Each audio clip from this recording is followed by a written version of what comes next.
ketika bantuan asing justru di-highlight, ditolak, maka menurut saya hanya ada 2 alasan. Apa? Pertama adalah takut kehilangan kontrol atas narasi.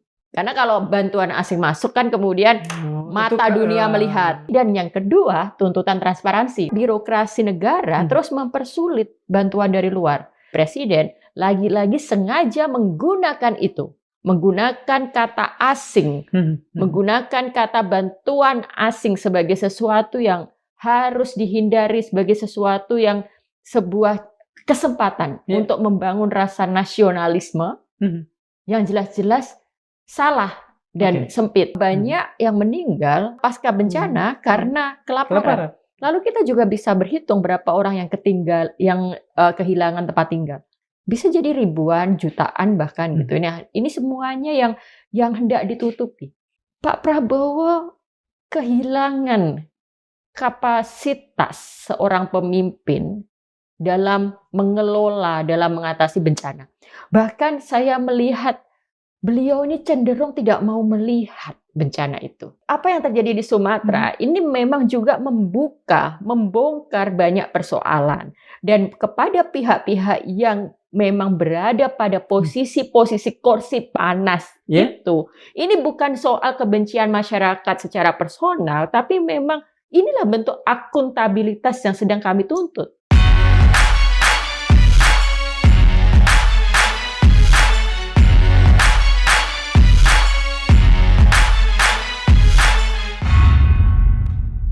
Bismillahirrahmanirrahim. Assalamualaikum warahmatullahi wabarakatuh.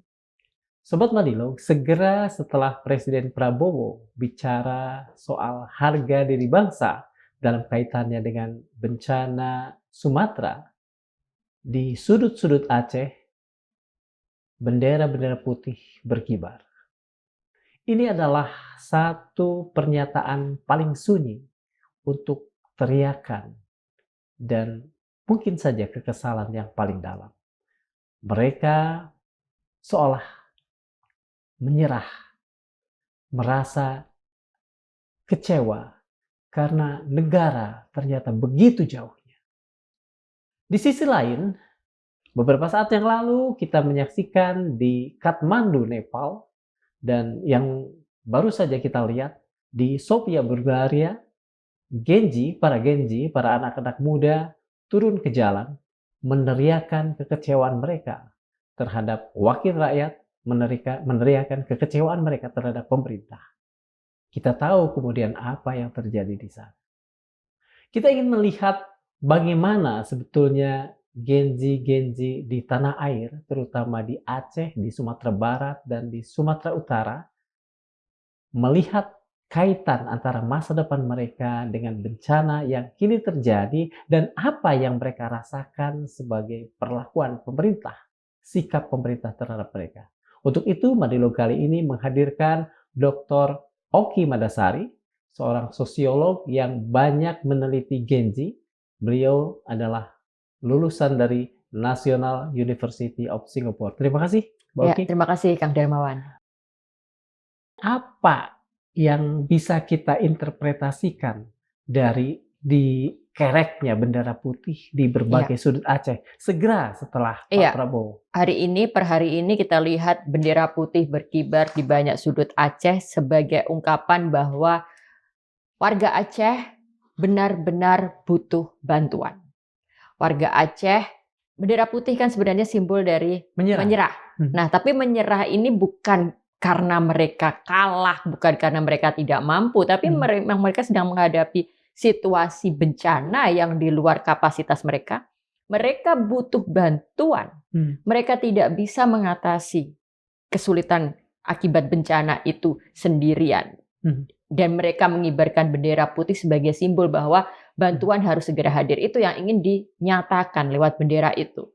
Sementara di pihak lain, di saat yang bersamaan kita mendengar langsung Presiden Prabowo mengatakan bahwa Indonesia mampu, bahwa bencana ini tidak besar-besar amat, bahwa bencana hanya terjadi menimpa 3 provinsi dari 38 provinsi. Dan itu artinya semuanya terkendali. Nah, ini kan kontradiksi sekali ya, Kang ya. Jadi apa yang terjadi di Aceh ini sudah menginjak minggu ketiga dan fakta di lapangan mengatakan bahwa 1.000 orang sudah meninggal, ribuan orang masih butuh bantuan butuh bantuan, mereka kelaparan gitu. Dan bahkan itu pun dikonfirmasi oleh gubernurnya sendiri kan, bahwa banyak yang meninggal pasca bencana karena kelaparan. Lalu kita juga bisa berhitung berapa orang yang kehilangan tempat tinggal. Bisa jadi ribuan, jutaan bahkan gitu. Nah, ini semuanya yang hendak ditutupi. Tidak ada keterbukaan, tidak ada upaya serius untuk mengatasi itu, dan yang dilakukan oleh Pak Prabowo dalam pidato terbarunya hanya mengatakan bahwa Indonesia mampu, Indonesia tidak butuh bantuan negara asing, negara luar. Nah, ini sangat ironis. Kalau kita belajar tentang sosiologi bencana, penanganan bencana itu selalu diukur dari 3 hal kan. Kecepatan respon yang pertama. Kedua, keterbukaan terhadap bantuan. Ketiga, akuntabilitas. Nah, kita bisa lihat apakah 3 aspek itu sudah dipenuhi oleh pemerintah. Pertama, ketika kita bicara tentang kecepatan respon. Saya pikir banyak dari kita akan sepakat. Berbagai indikator saintifik menunjukkan bahwa penanganan bencana Sumatera 2025 itu jauh lebih buruk dibandingkan penanganan tsunami, penanganan tsunami Aceh, lalu penanganan gempa Jogja, penanganan gempa Palu, atau bahkan yang terbaru tsunami di Banten misalnya. Ini semuanya yang terburuk. Indikatornya kita bisa lihat dari bagaimana kecepatan bantuan dari pusat, bagaimana sistem disaster governance, artinya adalah manajemen bencana. Situasi tanggap daruratnya seperti apa? Siapa sebenarnya yang memegang kendali atas penanganan bencana ini? Tidak ada. Semuanya gagap. Semuanya seperti kebingungan gitu. Ini kan menunjukkan betapa aspek pertama dalam penanganan bencana, yaitu kecepatan respon, itu tidak berjalan. Bahkan lembaga seperti BNPB saja yang seharusnya menjadi garda terdepan dalam penanganan bencana, dia tahunya kondisi bencana belakangan. Dari berita? Dari berita. Awalnya bahkan dia menyaksikan. Mengatakan bahwa yang ramai cuma di medsos. Di medsos. Nah, jadi sebuah organisasi, sebuah institusi yang seharusnya paling tahu tentang kondisi bencana, tahunya belakangan. Nah, berarti kan kita sudah lihat kecepatan responnya tidak ada gitu. Nah, lalu dari sisi leadership-nya seorang presiden misalnya, oke, presiden datang, lalu dia hanya berkunjung dalam hitungan jam, pulang lagi ke Jakarta, lalu datang pergi ke luar negeri, lalu kemudian tiba-tiba sekarang kita lihat ada rapat kabinet mengatakan bahwa semuanya terkendali dan sebagainya. Kita bisa merasakan there is no leadership dalam penanganan bencana ini. Kita bisa bandingkan dengan respon SBY pada masa kepemimpinan SBY atau respon Yusuf Kala. Kita bisa melihatlah catatan-catatan sejarah yang tidak terlalu lama ini. Lalu yang kedua, tadi aspek yang kedua kan keterbukaan terhadap bantuan. Kenapa bantuan asing itu selalu digunakan untuk membangun populisme negatif, populisme sempit? Sengaja untuk digaungkan bahwa kita tidak butuh bantuan asing, bahwa bantuan asing itu adalah bentuk intervensi, selalu disebut bahwa bantuan asing itu kontradiktif dengan harga diri bangsa. Nah, ini kan sesuatu yang tidak masuk akal. Setiap penanganan bencana di seluruh dunia sudah menjadi hal yang lazim untuk mendapat bantuan asing. Jepang, Turki, Amerika Serikat, bahkan Katrina, itu semuanya pakai bantuan asing. Nah, jadi ketika bantuan asing justru di-highlight, ditolak, maka menurut saya hanya ada 2 alasan. Apa? Pertama adalah takut kehilangan kontrol atas narasi. Karena kalau bantuan asing masuk kan kemudian mata dunia melihat bahwa berapa jumlah orang yang meninggal, apa penyebabnya, ada apa yang salah. Juga ya? Nah, itu dia. Jadi takut pada kehilangan kontrol narasi, dan yang kedua tuntutan transparansi. Nah, itu ya juga yang tadi 3 aspek penanganan bencana, yang ketiga kan transparansi itu. Kalau 3 hal ini tidak dipenuhi, 3 hal ini tidak ada, maka dari sisi kacamata disaster governance gagal kita gitu. Dan ini sebuah ujian yang kasat mata sebenarnya bagi pemerintahannya Pak Prabowo gitu. Kita bisa melihat sendiri, Kang, dari jauh kita bisa melihat bagaimana korban terus jatuh, bagaimana semuanya masih bergelut, lalu bendera putih itu betul-betul secara simbolik bahwa mereka sudah give up dengan pemerintah pusat, tidak diindahkan apa yang diminta, tidak ada bantuan yang seharusnya, lalu dikibarkan bendera yang mungkin bisa dilihat oleh warga dunia, oleh pemerintah di seluruh dunia. Bahkan kita juga sudah baca bahwa pemerintah daerah berkirim surat kan ke UN untuk meminta bantuan. Nah, ini yang harus juga kita pertanyakan, kenapa? Bagi Mbak Oki, sebagai seorang sosiolog dan juga menggeluti bencana, ironis tidak ketika satu daerah yang menjadi korban meminta bantuan justru keluar karena mereka lama-lama merasa tidak diindahkan. Ya, ironisnya adalah kenapa persoalan meminta bantuan ini harus melalui proses dramatisasi bertele-tele seperti ini, sehingga warga Aceh sendiri yang harus berteriak, betul. Kami butuh bantuan, bantu kami. Nah, ini yang salah kan? Sementara birokrasi negara terus mempersulit bantuan dari luar. Ada kabar bahwa warga Malaysia mengirimkan bantuan, nggak bisa masuk. Akhirnya yang dibantu adalah Sri Lanka. Singapura mau ngirim bantuan juga nggak bisa masuk. Bantuan dialirkan ke Sri Lanka. Itu yang terjadi. Jadi dalam posisi bencana Sumatera 2025 hingga hari ini, pemerintah menolak bantuan asing. Dan pemerintah, dalam hal ini presiden, lagi-lagi sengaja menggunakan itu.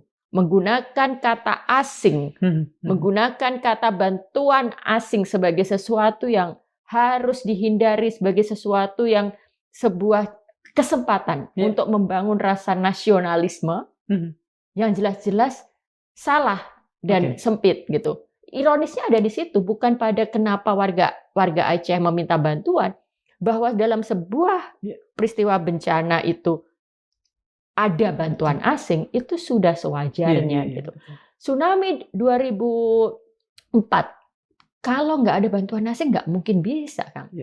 Dan lucunya itu ya, kita ini ya, Indonesia, kita sudah pernah mengalami bencana sedemikian besar, tsunami 2004. Saya kebetulan agak dalam juga dalam isu ini, karena saya waktu itu riset saya tahun 2004 itu adalah diplomasi kemanusiaan Indonesia pasca tsunami 2004. Dan memang waktu itu juga sudah ada bagian-bagian pihak tertentu yang pakai kata xenofobia dan sebagainya gitu. Nah, jadi asing itu. Jadi yang mau saya garis bawahi juga, kita sudah pernah mengalami bencana sedemikian dahsyat. Tapi sekarang seperti nggak ada jejaknya.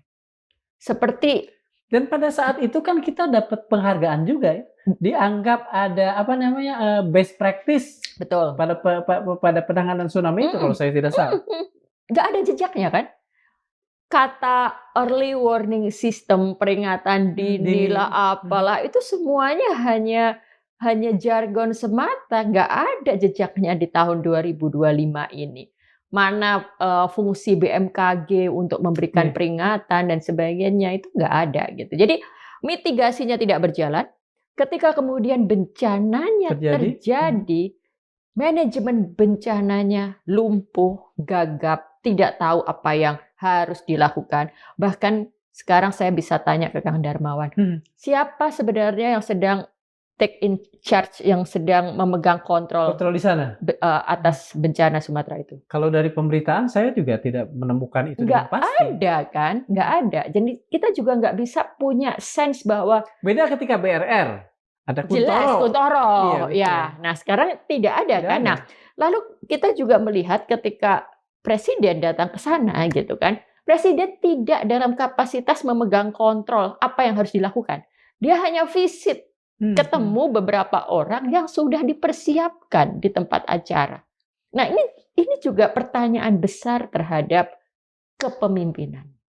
Bencana Sumatera ini sebenarnya bukan sekedar soal bencananya, tapi ini pertanyaan besar tentang kepemimpinan dan juga tentang state capacity, tentang kapasitas negara kita. Juga tentang empati barangkali dalam banyak hal. Ya, itu ya tentu Ya. saja. Empati seorang pejabat, empati seorang menteri.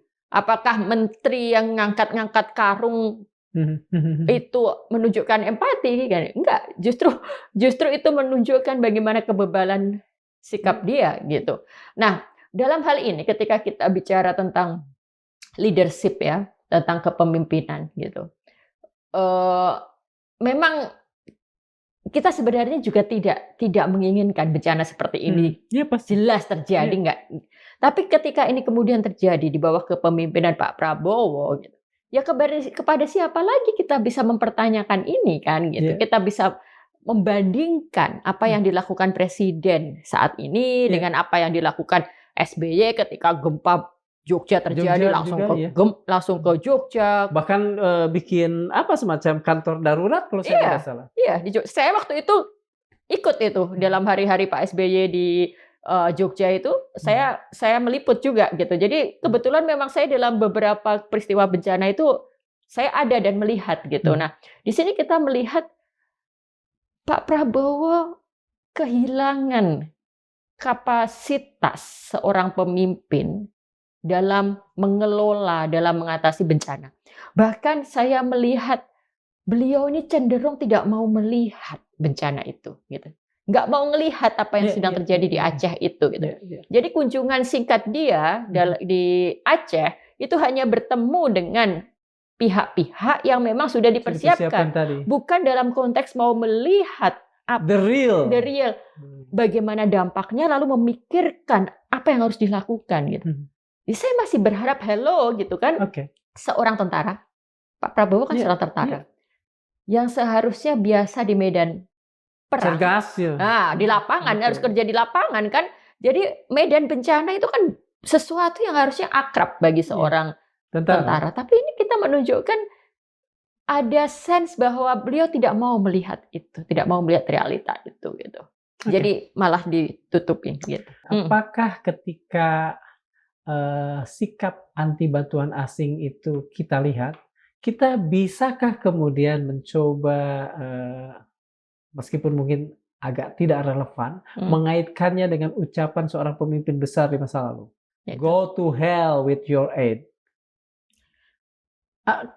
Adakah kemudian kita layak kemudian mengaitkan ini sebagai bentuk duplikasi Pak Prabowo terhadap pernyataan itu? Pertama adalah go to hell with your aid. Itu kan konteksnya tidak sedang terjadi bencana di Indonesia. Betul. Konteksnya sedang ada kontestasi antara Barat dan Timur. Indonesia yang merasa adalah bagian dari NEVO, Blok Timur terhadap bantuan asing gitu kan. Nah, kalau kemudian apakah ada relevansinya? Ya ini sama konteksnya, seorang pemimpin, dua orang pemimpin yang sama-sama sedang menggaungkan nilai semangat nasionalisme, tapi secara sempit saja, secara nasionalisme secara dangkal gitu. Nah, populisme dengan jargon nasionalistik yang sebenarnya pepesan kosong saja gitu. Dan kalau kita tilik sekarang gitu, kita melihat sejarah pertentangan antara Blok Barat dan Blok Timur, kita juga nggak akan mau dong terjebak pada salah satu itu. Ngapain kita bicara seperti itu dalam konteks untuk melawan bantuan Barat gitu. Nah, sekarang juga digunakan lagi. Jadi narasi anti asing, narasi anti bantuan asing itu memang akan selalu digunakan oleh para pemimpin yang ingin membangun rasa nasionalisme sempit, yang ingin mendapatkan simpati warga, dan sekaligus ingin menutupi kegagalan dari pemerintahannya, kegagalan dari manajemen persoalan yang sedang dilakukan. Itu yang saya lihat. Mengapa kemudian Pak Prabowo yang kita pandang sebagai seorang presiden yang cukup punya wawasan, berpendidikan tinggi, dengan bahasa yang dikuasai juga bagus, bacaannya juga cukup lengkap, seolah tadi kalau refer to apa yang Mbak Oki katakan, agak alergi terhadap transparansi. Karena kan tadi Mbak Oki mengatakan kelihatannya takut Ya. terbongkar bla bla bla. Ini kan kita juga bisa connect the dots ya. Ini juga pertanyaan, kenapa kok seolah-olah takut ada bantuan asing masuk dan takut menetapkan status darurat nasional yang artinya itu nanti akan menuntut adanya transparansi. Pertama adalah mungkin ada faktor, ada hubungan antara fakta bahwa Presiden Prabowo itu memiliki lahan perkebunan yang cukup luas di daerah bencana tersebut. Itu sudah ada di berita-berita, ya, itu bukan dari saya gitu. Kita bisa melihat datanya 100.000 hektar lahan bubur kayu itu, pulp itu dimiliki oleh perusahaannya Pak Prabowo misalnya. Itu yang pertama. Lalu yang kedua, bencana itu kan bukan sekedar peristiwa alam. Tapi pertemuan antara peristiwa alam dengan kebijakan, dengan apa yang dilakukan manusia terhadap alam di situ. Nah, transparansi akan juga membuka fakta soal deforestasi, soal penggundulan hutan.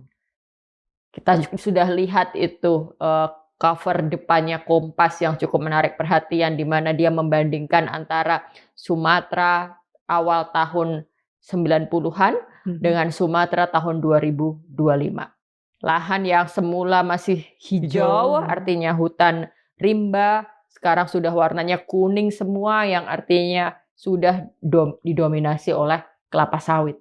Dan kita tahu sendiri sikap Pak Prabowo terhadap kelapa sawit seperti apa. Lagi-lagi dia akan mengatakan bahwa kelapa sawit itu sumber daya kita yang justru harus kita perjuangkan.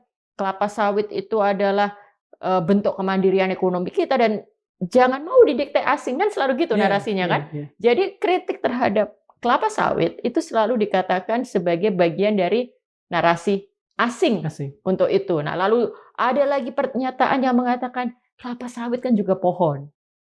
Ada akarnya, ada daunnya gitu. Nah, jadi di sini sudah jelas sikap Pak Prabowo terhadap kelapa sawit itu seperti apa, sudah jelas gitu. Nah, pertanyaan-pertanyaan seperti ini tidak bisa dicegah untuk hadir ketika ada transparansi, ketika ada narasi, ada kacamata yang melihatnya secara imparsial, secara betul-betul apa sih yang menyebabkan, dan tentu saja untuk membuat semuanya lebih baik lagi. Nah, pertanyaannya sekarang juga adalah ketika bencana Sumatera tahun ini terjadi sedemikian buruk, penanganannya belum selesai, tapi juga kita berpikir panjang bagaimana mencegah ini ke depan gitu. Berani nggak pemerintah kita gitu, dimulai dari langkah hukum praktis gitu, mengumumkan misalnya perusahaan-perusahaan mana saja sih yang sudah menyalahi, misalnya menyalahi aturan, menjadi biang kerok dari apa yang terjadi lah ya. Lalu kita buka-bukaan melihat data kehutanan, data Kementerian Kehutanan. Apakah betul Kementerian Kehutanan selama ini sudah menjalankan fungsinya? Tugas utama Kementerian Kehutanan kan sebenarnya mencegah deforestasi itu, mempertahankan hutan bukan kita. Mengatur deforestasi. Bukan malah justru bagi-bagi lahan untuk dideforestasi. Tapi ini, jadi jangan ini juga, ini kita ngomongin, akhirnya kita tarik ke politik dikit. Ya dari tadi kita ngomong politik, semua politik ya. Jadi rekan-rekan yang terhubung dengan Menteri Kehutanan, jangan juga merasa kok ini Menteri Kehutanannya yang diserang terus. Loh, memang posisi Anda sebagai Menteri Kehutanan gitu. Ini menjadi tanggung jawab Anda untuk mempertanggungjawabkan soal deforestasi, soal HGU pengelolaan hutan, soal kayu-kayu yang kemudian ada di bawah banjir, itu bagian dari tanggung jawab Anda. Dan publik belum lupa bagaimana ada sebuah foto Menteri Kehutanan main gaple dengan mantan tersangka illegal logging. Jadi jangan kemudian merasa bahwa Anda sengaja untuk cut karena Iya, iya. kebencian politik, enggak, tapi karena Merasa menjadi apa ya? sasaran Sasaran atau korban. Iya. ini dipolitisasi. Iya, iya, Kan iya, selalu iya. gitu, dipolitisasi. Enggak, memang posisi Anda kan sebagai Menteri Kehutanan gitu. Lalu kemudian kita tahu bahwa Menteri Kehutanan punya, misalnya yang juga ada fakta dokumentasinya Mhm. masih hangat. Ada tim Volu namanya. Mhm. Volu itu adalah tim yang dibentuk untuk bagian dari kerja-kerja menangani hutan, Mhm. climate dan sebagainya dengan bantuan dana dari negara, dari Norwegia kalau nggak salah. Dan waktu itu kemudian dibuka ke publik, kita banyak yang mengkritik karena ternyata dari sekian anggota tim itu Mhm. didominasi oleh PSI. PSI. Nah, ini kan semuanya berhubungan. Tim Volu Mhm. itu juga punya tanggung jawab dalam menjaga Atau mungkin hutan. mereka semua yang dari PSI ini ahli kehutanan? Lah, itu pertanyaannya. Kalau menterinya sih saya tahunya bukan ahli kehutanan, tapi saya tahu presiden kita yang dulu itu lulusan kehutanan katanya. Iya, iya. Tahu nggak? Ya, saya harus bertanya pada Mbak Oki yang sempat di UGM. Coba di UGM. Iya. Oke, jadi gitu. Ini apa yang terjadi di Sumatera? Ini memang juga membongkar banyak persoalan, dan kepada pihak-pihak yang memang berada pada posisi-posisi kursi panas itu. Ini bukan soal kebencian masyarakat secara personal, tapi memang inilah bentuk akuntabilitas yang sedang kami tuntut. Inilah fungsi Anda menjabat sebagai Menteri Kehutanan. Di mana kemudian peran tim 18 orang tim Volu yang kebanyakan orang PSI dan semuanya terima gaji itu kalau memang tidak punya kontribusi apa-apa gitu kan, ini pertanyaan wajar. Pertanyaan sangat wajar, termasuk ketika kemudian masih ada foto dia main gaple dengan mantan ilegal. Oh, ini bukan karena saya benci, tapi ini untuk sekaligus menunjukkan bahwa ya memang Anda memang sedang berada di hot seat untuk mempertanggungjawabkan itu semua gitu.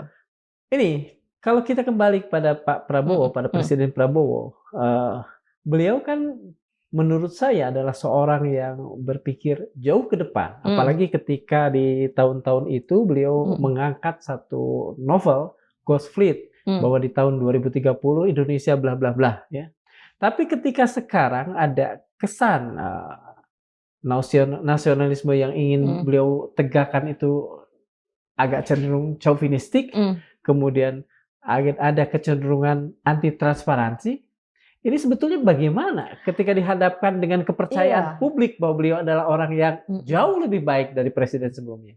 Lucunya begini, Kang, kalau melihat apa yang dia tulis di sosial media sebelum menjabat, tahun 2013 misalnya, justru Pak Prabowo mengatakan loh, jangan anti dengan bantuan asing. Loh, jadi kan ada inkonsistensi, paradoks seperti yang dia tulis, paradoks Indonesia gitu kan. Sekarang paradoksnya Prabowo gitu. Jadi seorang Prabowo yang waktu itu ternyata bisa melihat bahwa kita jangan anti pada bantuan asing gitu. Kalau memang itu diperlukan untuk kemanusiaan ya ayo gitu. Itu dia tulis sendiri. Masuk akal, pikiran yang masuk akal. Lalu kemudian saat terjadi gempa Lombok tahun 2018, ternyata fraksi Gerindra, Partai Gerindra, itu yang mendesak pemerintah untuk menyatakan status bencana nasional. Jadi ketidakkonsistenan ini terlihat kan, berarti kan motivasinya jelas lebih ke kepentingan politik. Bahwa dia sekarang menjabat, dia ada di posisi pemerintahan, dia tahu konsekuensinya terhadap anggaran negara kalau ditetapkan sebagai bencana nasional misalnya. Lalu tadi konsekuensinya jika menerima bantuan asing maka akan berdampak pada transparansi dan soal kontrol narasi dan sebagainya. Itu kan berarti kita bicara kepentingan politik.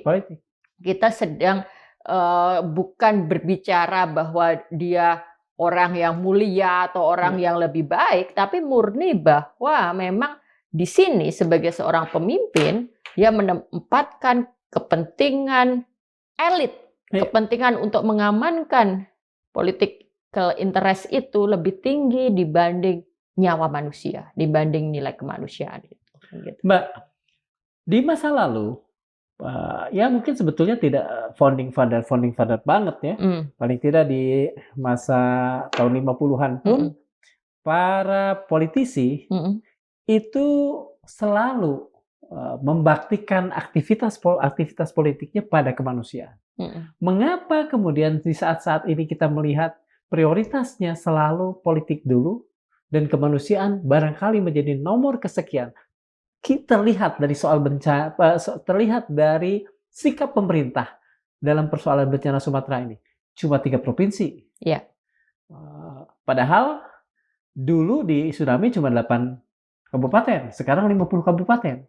Mengapa misalnya ada sikap seperti itu? Iya, kayaknya saya pernah mengatakan di sini ya, setidaknya 2 kali. Saya itu melihat Pak Prabowo itu denial gitu terhadap banyak hal gitu. Termasuk dalam kondisi hari ini itu denial. Nah, kalau kita mengutip Hannah Arendt gitu, denial-nya itu udah bukan lagi di level individu, tapi systemic, institutionalized, organized denial gitu. Jadi denial di berbagai lapis dan akhirnya itu berbuah dalam bentuk kebijakan. Nah, dalam pandangan, dalam bahasa yang lebih keseharian, bentuk denial-nya itu dia menolak melihat apa yang terjadi, lalu membangun keyakinan bahwa semuanya in control, under control, cuma 3 provinsi dibanding 38, dan kita mampu, itu kan, gitu. Nah, tujuannya ya jelas itu tadi kan, mengamankan kepentingan politik, mengamankan tidak mau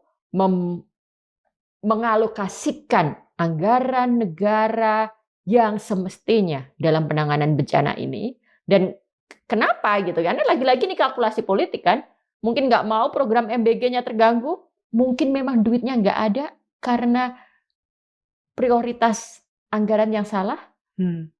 Dan mungkin memang ada kepentingan lain yang dianggap lebih penting buat dia, menguntungkan untuk dia dan elitnya gitu. Jadi lebih ke hitung-hitungan seperti itu, tapi kan kita nggak boleh membiarkan itu. Pemilihan keyakinan seperti itu, bukankah itu memilih sesuatu yang sifatnya delusif, dan kemudian delusi itu yang menjadi, katakan saja, narasi kemudian yang disebarkan pada publik?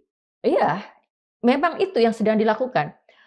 Setiap kali Pak Prabowo pidato, dia kemudian selalu meng-highlight, ini di pidato terbaru ketika terjadi bencana, dia mengatakan bahwa selalu ada pihak-pihak yang ingin menunjukkan bahwa kita ini jelek, kita ini buruk, selalu ada pihak-pihak yang mengkritik dan itu semuanya didanai asing.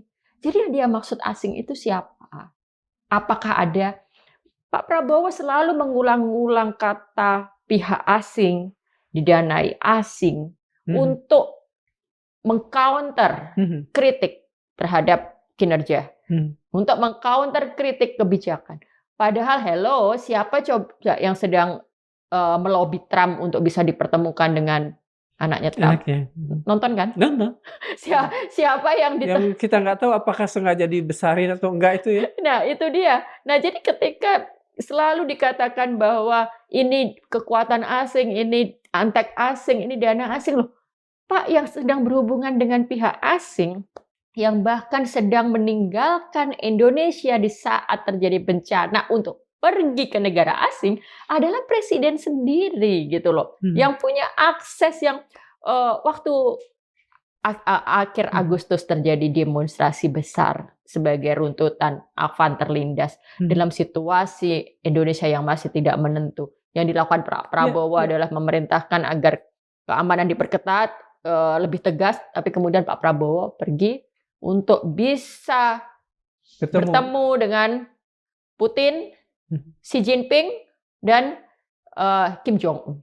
Nah, ini kan jelas yang punya kepentingan akses dan langkah-langkah dengan asing itu presiden gitu. Ketika kemudian selalu dibilang kritik itu pesanan asing, ada orang asing di belakangnya, asingnya itu siapa gitu. Dan itu terus diulang. Berarti kan itu sengaja narasi yang hendak dibangun. Itu yang hendak disodorkan pada publik, yang harapannya nanti kemudian dengan dukungan buzzer, dengan dukungan media-media yang memang sudah dikondisikan akan menjadi the truth, post-truth, akan menjadi sebuah kebenaran baru gitu. Mbak, tadi kan Mbak mengatakan bahwa yang yang kemudian akan membantu Indonesia Malaysia, Ya, Singapura. Singapura itu yang paling dekat aja ya. Yang paling dekat itu. Dan sudah ada, memang mereka sudah Kalau siap. asingnya itu, Mm. apakah ketika kita terlalu mewanti-wanti Mm-mm. untuk seolah-olah memusuhi, itu kan artinya memusuhi Malaysia, memusuhi Singapura, teman dekat kita sendiri, bukan? Ya, kalau yang saya lihat nih, yang saya lihat dari negara-negara itu, yang mau bantu nggak bisa ya udah, bantuannya dikirim ke Sri Lanka. Jadi kalau dalam konteks itu enggak. Jadi kalau pertanyaannya apakah dengan menolak bantuan asing itu artinya akan memercikkan permusuhan? Enggak. Cuma kita dipandang aneh. Kita ini dipandang oleh negara. Sekarang kan sistem komunikasi sudah sedemikian. Ya, negara terbuka, borderless world, kata Kenny Chomai. Footage apa yang terjadi di Aceh itu kan sebenarnya sudah bisa dilihat oleh satelit, oleh banyak video yang beredar di sosial media. UN tahu, WHO tahu gitu, dan semuanya tahu bahwa ketika respon penanganan bencana lambat, maka yang terjadi adalah bencana baru dari bencana itu sendiri. Dan disitulah korban lebih banyak berjatuhan. Disitulah kemudian the real disasternya, second disasternya akan terjadi. Karena ada yang kelaparan, karena banyak yang tidak tertangani dengan baik. Saya betul-betul berbicara dengan beberapa kawan yang sekarang lagi di Aceh. Mereka sih mengatakan bahwa kondisinya lebih buruk dari apa yang ada di sosial media. Gitu. Sampai hari ini masih mengatakan seperti itu. Sekarang dalam hal yang seolah teknis ya, walaupun kita tahu ini bukan perkara teknis semata. Listrik, sampai sekarang kan masih belum menyala. Tapi sempat diklaim 90 berapa gitu ya? Sudah menyala. Berapa persen ya? Nah ini kan bentuk. Dan itu beberapa hari lalu.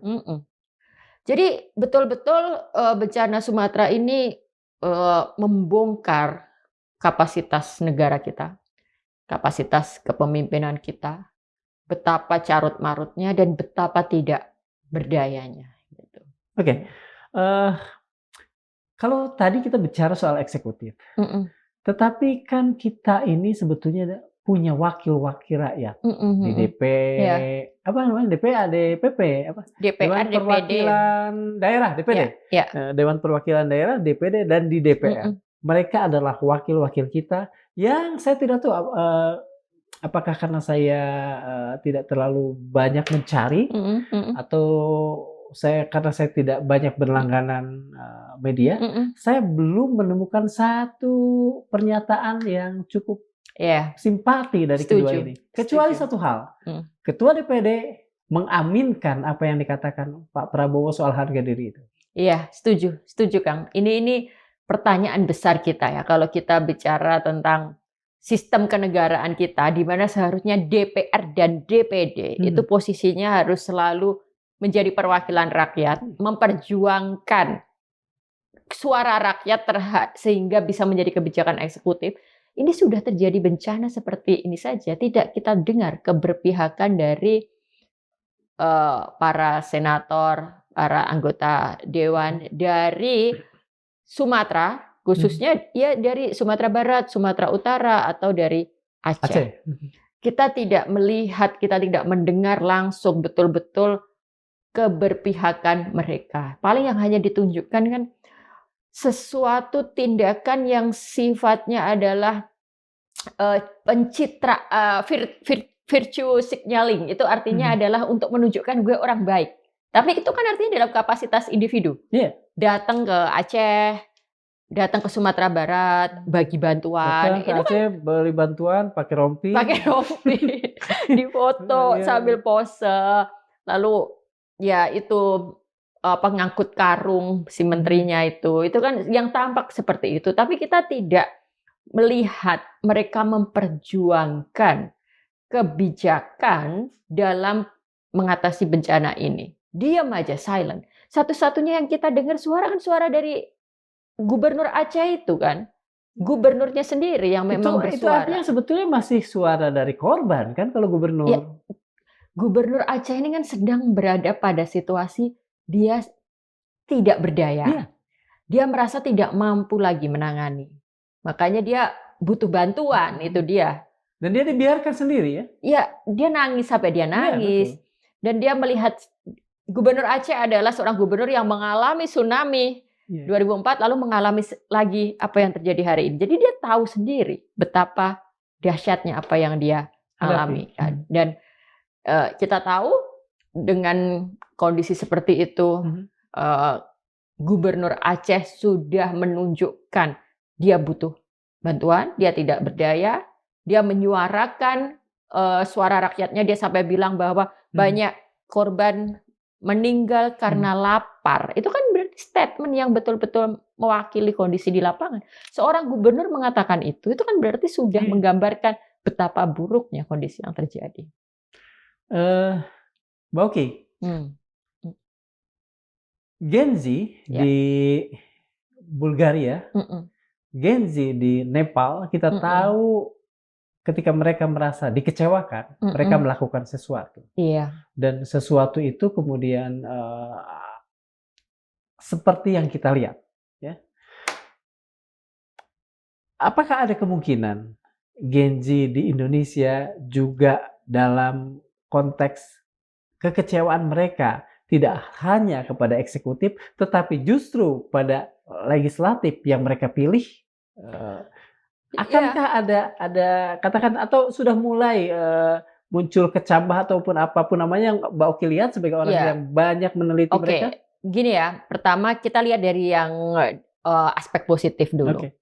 Ketika bencana Sumatera terjadi, kita tahu pihak yang pertama menggalang bantuan dan akhirnya mampu untuk mengumpulkan dana sedemikian besar adalah warga. Lewat ferry, ya, betul. Lalu kemudian diikuti berbagai inisiatif lain, itu warga. Tapi kan ferry juga dicibir, saya lihat. Dicibir sama pemerintah kan? Iya. Nah, dicibir sama pejabat, dicibir sama anggota DPR. Ada anggota DPR, dia bilang jangan sok. Jadi orang baik apa? Lupa saya. Jangan sok yang paling bisa, lalu kemudian pokoknya dipertanyakan gitu. Nah, dari sini aja kita sudah tahu something wrong itu dengan pejabat-pejabat kita, baik itu di DPR maupun di pemerintahan. Tapi yang ingin saya katakan tadi adalah ketika bertanya peran warga, peran anak muda, dari sisi ini kita bisa melihat ternyata kalau kita back to the definition of anarkism misalnya, bahwa kita sudah tidak percaya pada pemerintahan bergerak sendiri, sudah bergerak itu kemarin bantuan, menggalang bantuan ternyata lebih cepat dilakukan oleh warga karena mereka mampu, mereka punya kapasitas untuk mengambil inisiatif tanpa harus menunggu sistem mesin birokrasi, tanpa harus takut salah karena atasannya tidak sesuai dan sebagainya. Itu sudah dilakukan oleh warga. Lalu kita juga silih berganti data melihat bagaimana relawan datang dan sebagainya. Itu kan lagi-lagi kita melihat bagaimana warga mengambil peran.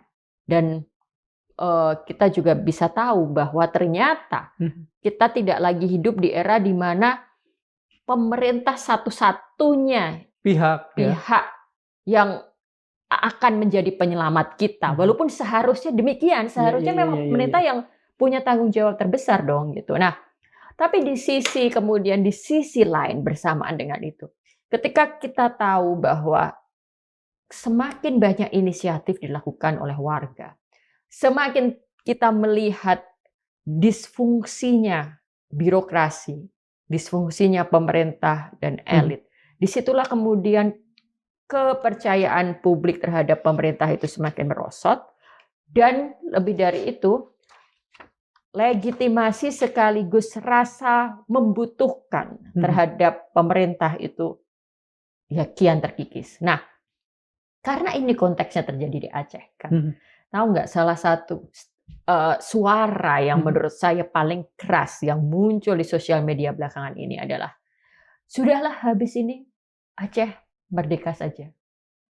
Anak-anak muda itu di sosial media itu sudah bagian dari puncak kekecewaan ketika statementnya seperti itu. Jadi kalau pertanyaannya tadi Kang Darmawan, apakah kemudian bisa Gen Z atau anak muda kemudian nanti akan melampiaskan kekecewaan dan sebagainya, ya sudah dimulai kan dalam bentuk pemikiran politik seperti itu. Aceh yang waktu rekonstruksi, DRR ya? rehabilitasi, enggak, apa itu istilahnya yang gerakan Aceh Merdeka dan Indonesia itu, Eee, apa ya, yang Helsinki itu kan iya, ya? itu kan terjadi pasca tsunami Iya kan. iya iya. Nah sekarang kemudian dengan bencana Sumatera kembali, Apa namanya, BRA apa, Pak? Badan Rekonstruksi Asia atau apa ya? iya, Lupa saya.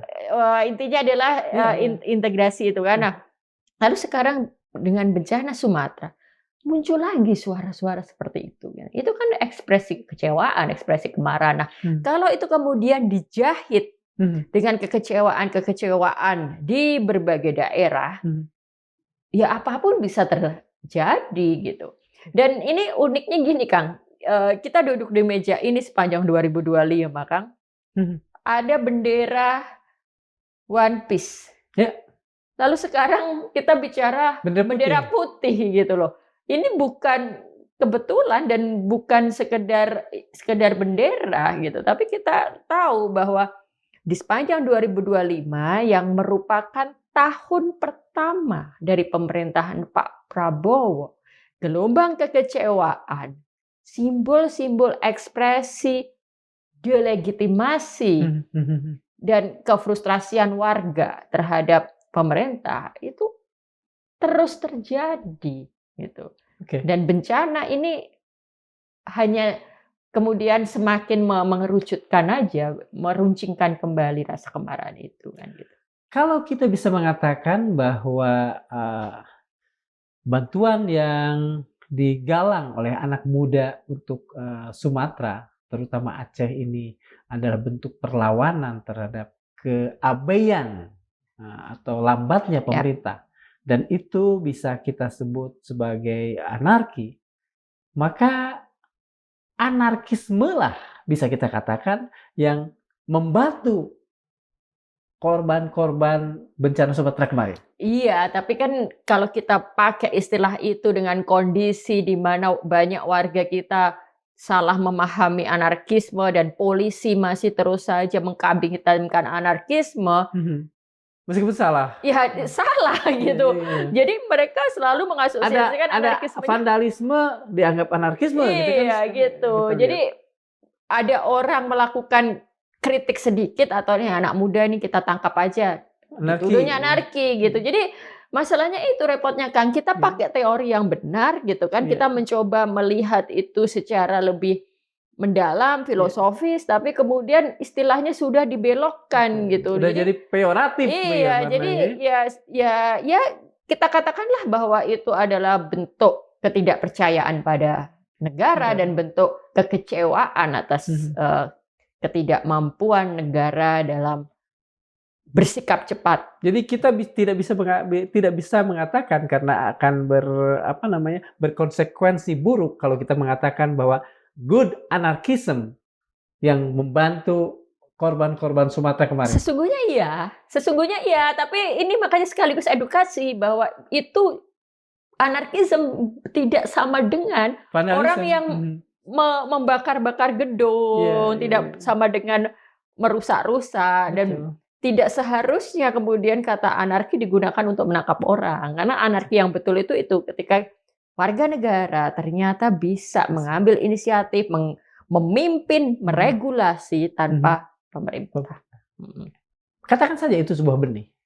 Akankah benih itu, eee, menjadi kuat, tidak dalam bentuk sebuah perlawanan untuk tadi, merdeka atau apapun, tapi lebih pada gini, kecintaan anak-anak muda ini pada Indonesia begitu kuatnya, Ya, sehingga kemudian, mereka tidak ingin, katakan saja meniadakan NKRI, tetapi NKRI kan milik bersama. mhm, Tapi dikelola secara salah oleh orang-orang ini. mhm. Maka misalnya yang terjadi di Bulgaria, yang terjadi di Nepal lah yang kemudian, muncul. Mungkin nggak? Segala sesuatu mungkin, tapi untuk mencapai di titik apa yang terjadi di Nepal dan Bulgaria itu kan sudah akumulasi dari, Betul. eee, gerakan yang luar biasa, akumulasi dari kemarahan yang luar biasa. Tapi kita juga bisa melihat bahwa ketika kekecewaan warga ini terus bertumpuk gitu. Semakin lama akan kian membesar gitu. Betul.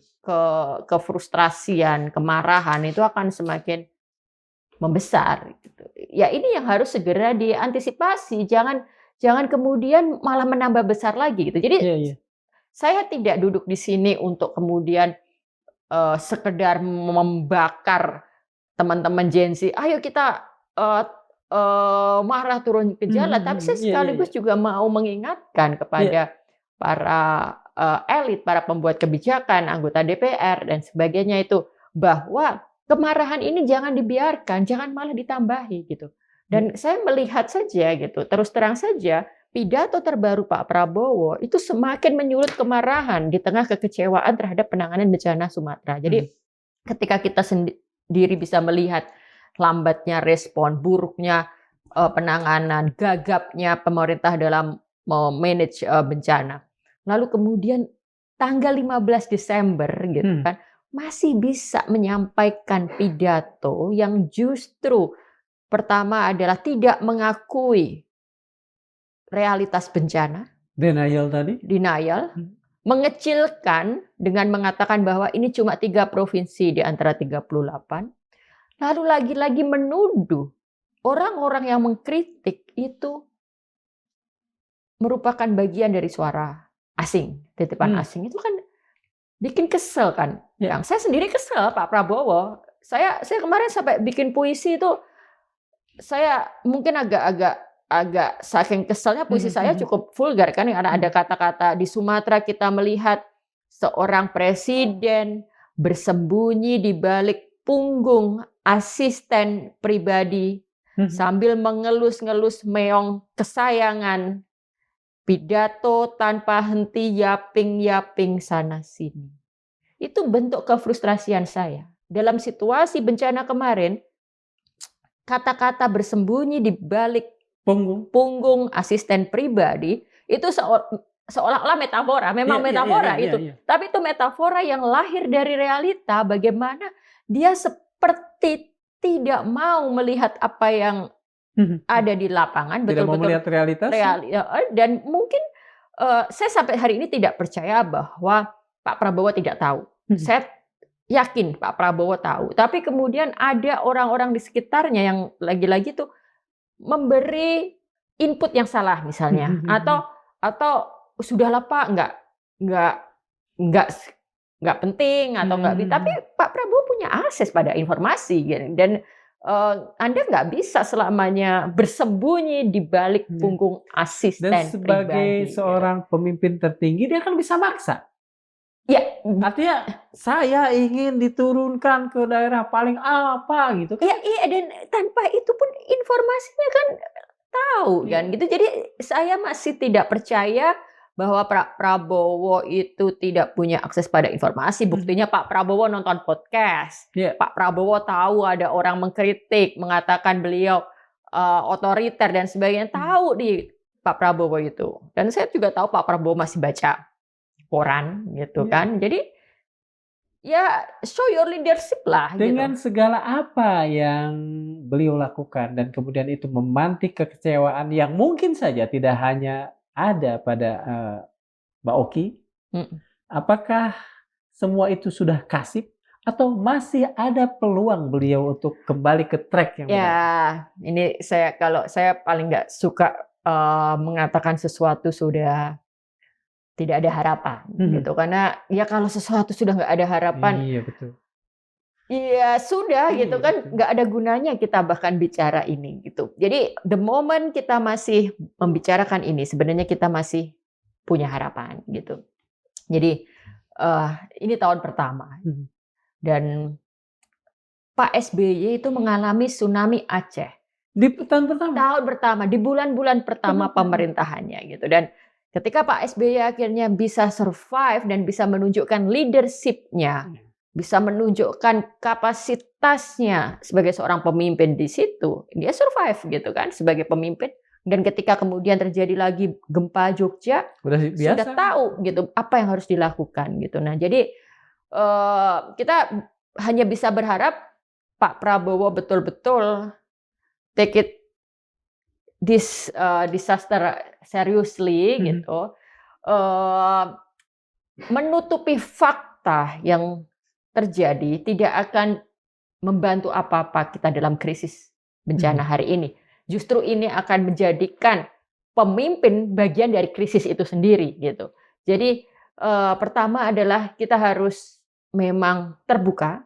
Apa yang sedang terjadi di Aceh memang kita akui, seberapa parahnya kita akui. Kan saya juga baca Menteri AHY saja mengakui kok bahwa cakupan wilayahnya ternyata lebih luas daripada tsunami. Berarti kan di tubuh pemerintahan sendiri sudah ada pengakuan atas itu gitu. Nah, ya pemerintah harus presiden dalam hal ini adalah komandan tertingginya. Ya dia harus mengambil langkah, mengakui juga fakta itu lalu mengambil langkah yang terukur yang memang bisa dipertanggungjawabkan secara saintifik, secara manajemen bencana, sosiologi bencana terhadap itu. Dan kita juga tahu, Kang, bicara bencana itu kan bukan hanya bencananya itu sendiri gitu kan. Sosiologi bencana itu kita akan melihat juga dampak jangka panjangnya.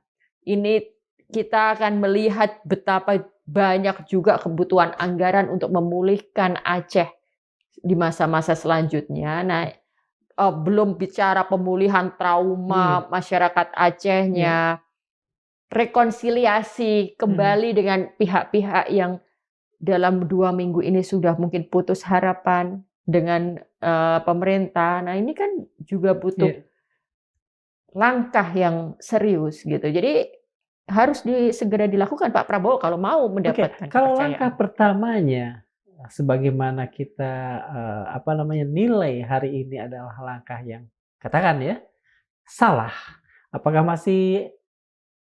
Apakah kita bisa sedikit memprediksi bahwa urusan nanti pendirian sekian banyak infrastruktur yang rusak, sekian banyak rumah yang harus dibangun untuk orang-orang yang sudah tunawisma itu juga kelihatannya agak kecil kemungkinan bisa berjalan bagus.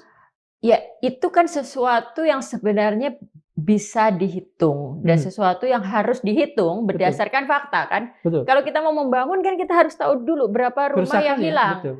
Harus diakui dulu gitu. Harus ada transparansi, akuntabilitas gitu. Dan sebenarnya kan makanya kalau kita mau belajar dari apa yang terjadi di tsunami 2004, kita sudah punya playbooknya kan harusnya kan. Apa langkah yang harus dilakukan gitu.